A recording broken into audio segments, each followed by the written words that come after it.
porque cada sujeto presenta como verdad absoluta su opinión individual, sin preocuparse en lo más mínimo de cotejarla con la realidad, por considerar ya a priori que esta realidad es inaccesible.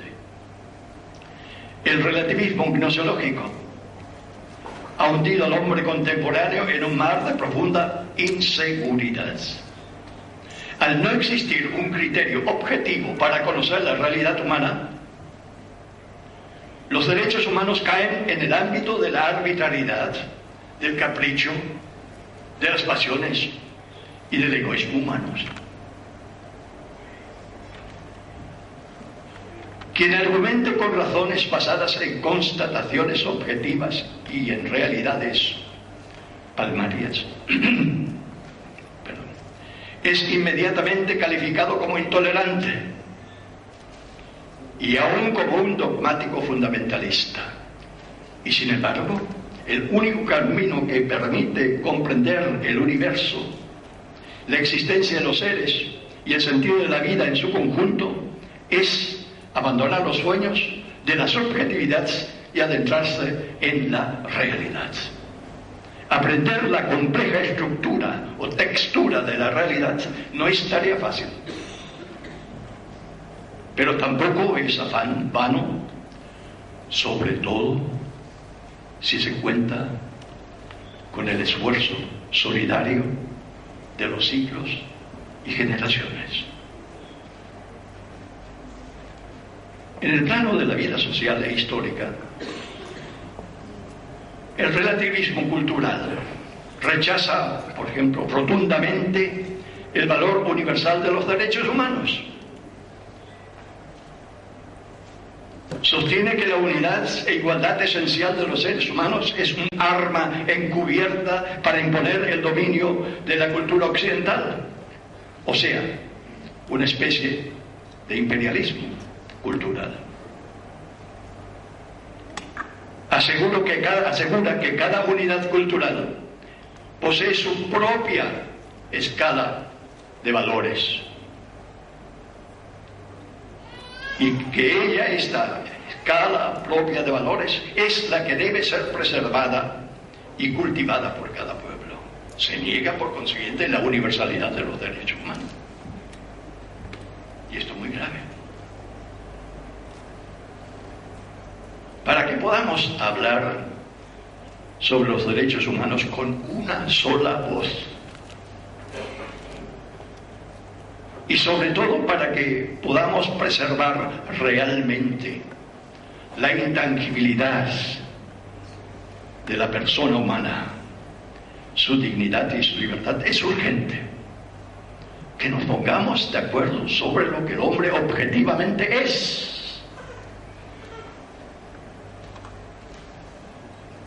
Las ciencias que se ocupan de su constitución física y de su interioridad, la antropología, la psicología, nos ayudarán a comprender la compleja estructura del humano vivir y la moral y el derecho natural, afincado en aquellas conclusiones de las ciencias experimentales, de las ciencias de hecho,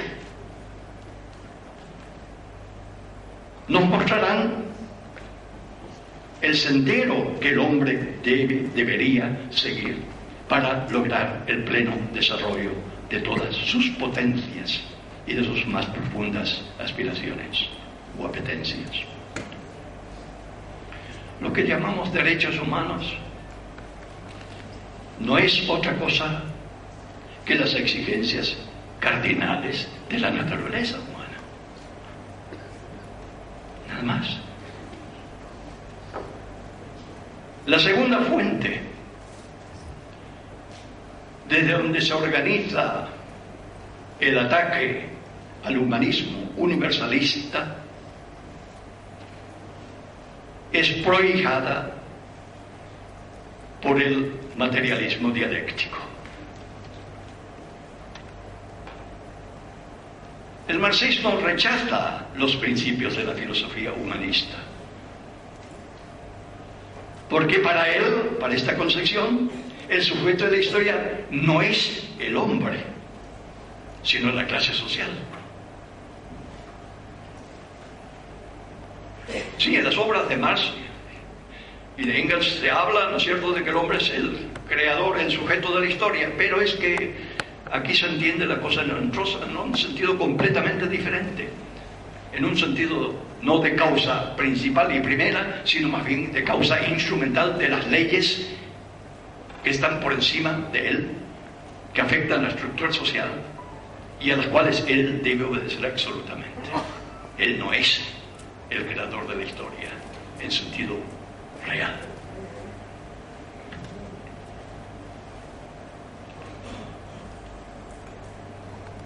Entonces, creo yo que los ideólogos del marxismo, del materialismo dialéctico, se oponen a los derechos, a esos derechos, a los derechos humanos, porque afirman que tal como son concebidos por el mundo, entre comillas, burgués,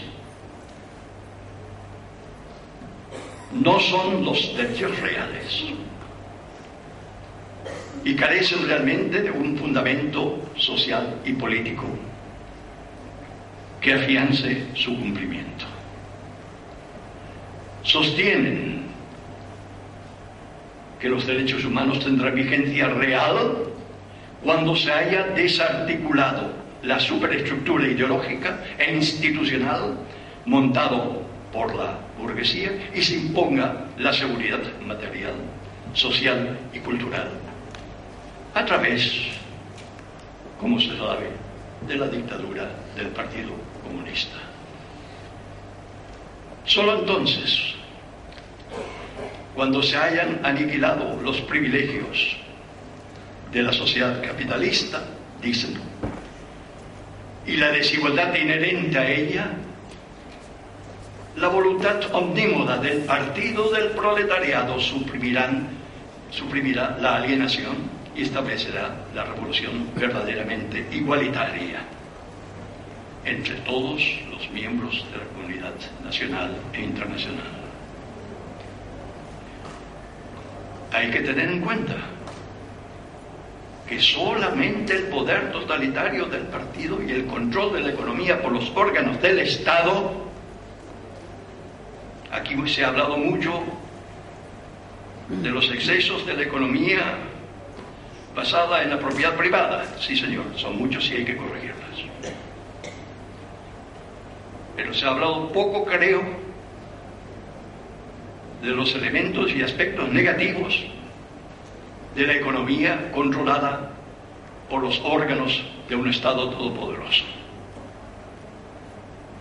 Aquí es el poder de un Estado el que determina, en definitiva, todos los derechos que puedan tener los seres humanos y las comunidades. Esto creo que es un aspecto sumamente negativo. El tercer frente de batalla está compuesto por un grupo heterogéneo, carente en realidad de toda identidad o de un vínculo unitario de carácter ideológico. Aquí se encuentran, pululan y se agitan todas aquellas organizaciones, que son muchas, que ocultan detrás de la reivindicación de los derechos humanos, en definitiva, deleznables intereses materiales o de dominación política.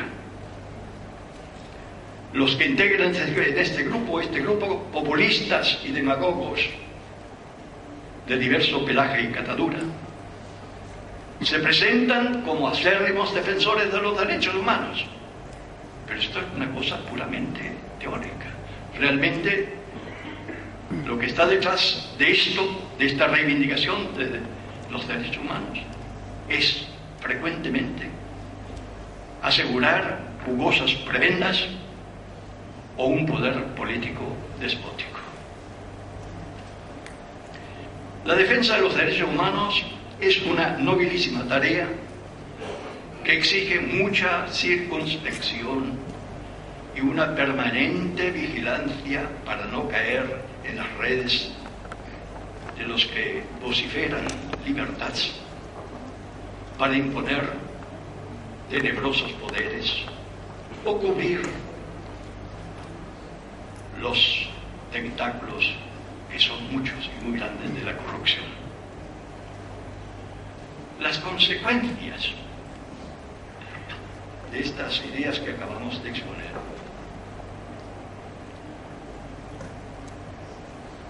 de estas ideas erróneas, de estos intereses políticos y de la impúdica explotación de los derechos humanos, puede comprobarse en distintos sectores de la vida individual y social. Voy a entrar en un terreno más concreto. Se proclama, por ejemplo, solemnemente como un derecho fundamental la intangibilidad de la vida humana. Pero, a renglón seguido, sin percibir al parecer la contradicción en que incurren, se defiende la legalidad del asesinato, no puedo calificarlo de otro modo, de cientos, de miles de personas, de criaturas humanas que todavía no han nacido.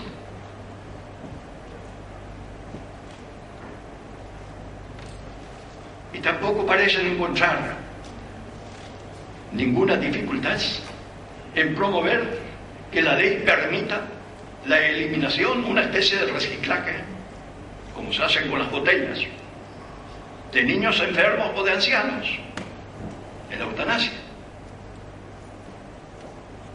En numerosos países, el gobierno ha legalizado esta matanza colectiva que no dista mucho de las limpiezas étnicas del nacionalsocialismo y de las purgas políticas y sociales de la Unión Soviética. En España, otrora estandarte del cristianismo, el último gobierno, el gobierno actual, ha autorizado el aborto de las niñas menores de edad, incluso sin consentimiento de sus padres.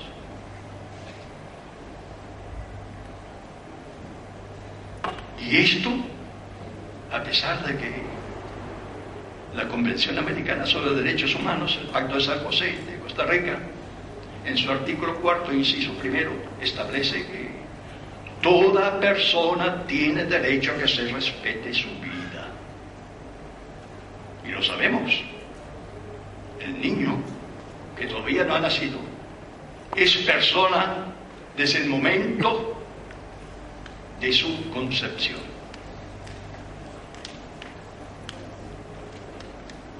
Les voy a citar un par de cifras. En el año 2008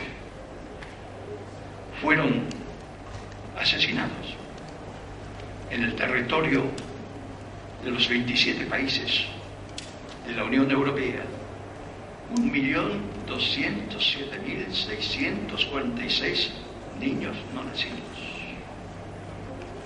Por favor.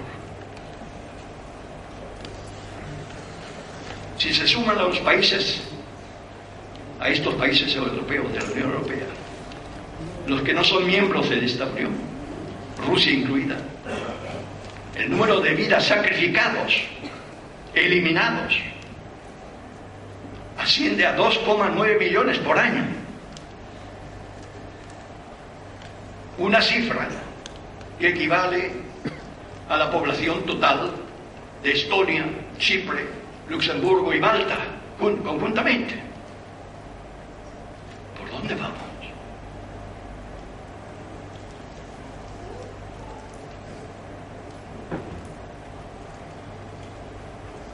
El aborto también es una causa, es la causa de la disminución de la población en Europa y de su envejecimiento.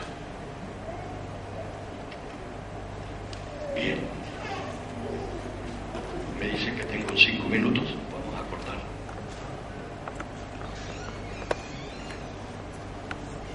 Las consecuencias de estas ideas erróneas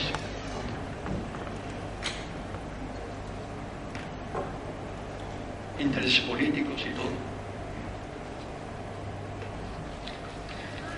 son, como hemos dicho, muy grandes y habría que evitar en cualquier caso. Puedo citarle otros ejemplos, pero tengo que acortar.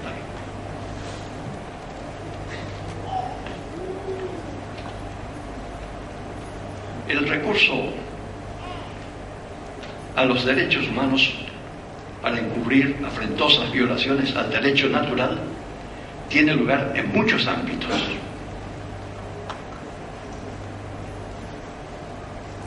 En el plano social existen numerosas organizaciones no gubernamentales que aducen defender los derechos humanos, pero que en realidad trabajan afanosamente en la conformación de sociedades políticas en las que se perpetúa la esclavitud de la persona.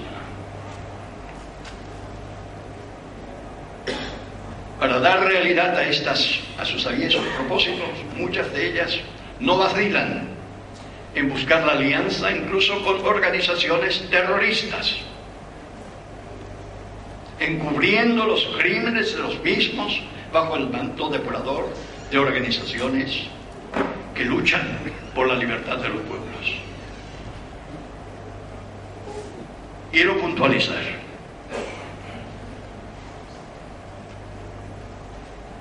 Los estados han cometido horribles crímenes,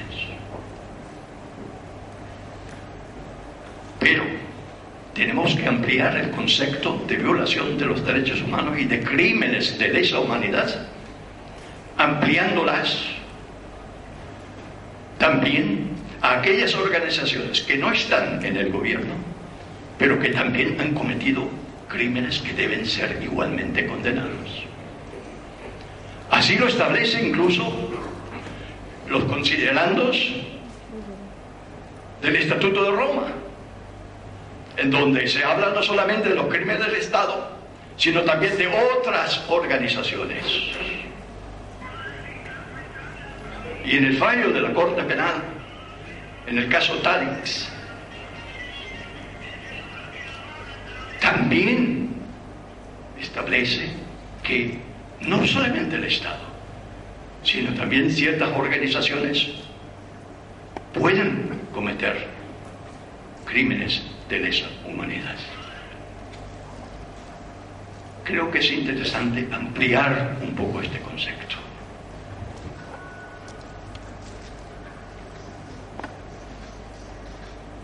Tengo que simplificar. Frente a todos estos crímenes horrendos que no tienen ninguna justificación ni pueden de ninguna manera justificarse, caben dos soluciones. Una primera es de que la sociedad en cuestión, en donde se han producido estos crímenes, en Hispanoamérica, en numerosos países,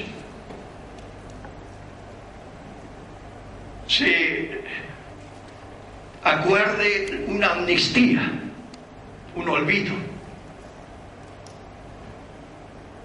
La amnistía está prevista, ¿no es cierto?, incluso en el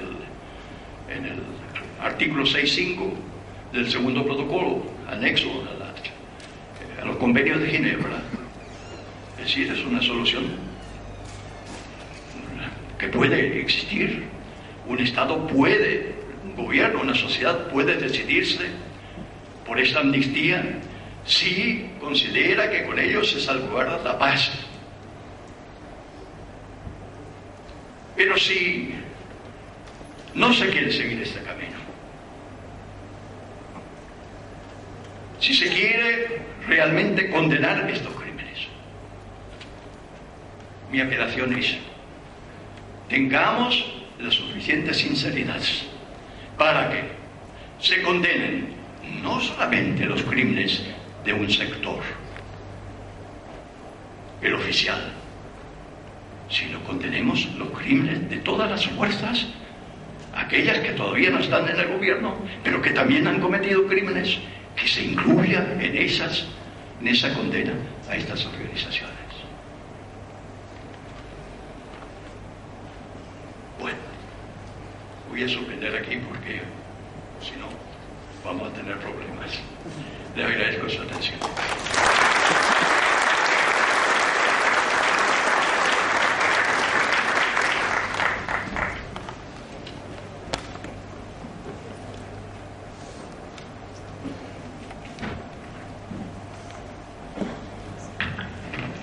Muy bien, finalizado las ponencias de los integrantes de la mesa, pasamos a la parte del debate y las preguntas que puedan realizar, que sean preguntas concretas, de tal manera que podamos también darle la oportunidad que se respondan de forma concreta. Doctor Agüero, ¿Sí? ¿me permite? Sí, adelante. Estamos pues en un momento en que se resaltó presencia de personalidades aquí. Yo quisiera resaltar la presencia de la doctora Ligia Prieto de Centurión, que es parlamentaria y una luchadora por los derechos humanos. Muy bien. Un aplauso para ella.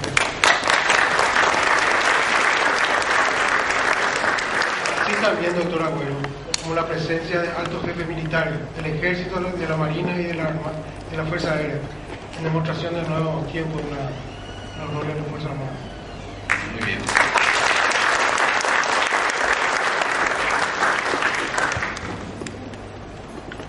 Doctora. Buenas tardes. Yo soy la doctora Celeste Telles, ya me identifiqué esta mañana y otra vez a la tarde. Al doctor Carlos Fuster, parafraseando un poquito todo una síntesis, porque esta tarde se enfocó mucho a la parte de desarrollo económico y si es posible con dignidad.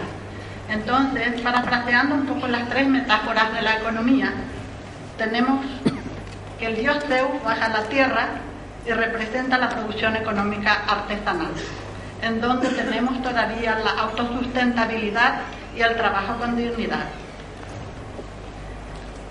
La segunda metáfora, el dios Prometeo, hijo de Zeus, es enviado por este a la tierra y deja parte de sus fuegos. Entonces tenemos la era industrial, en donde comenzamos con nuestros graves problemas, en donde comenzamos, por ejemplo, con el tema de esclavitud laboral, sueldos bajos, problemas ambientales internos de la empresa, higiene, falta de protección sanitaria para el trabajador y la competencia al mercado libre.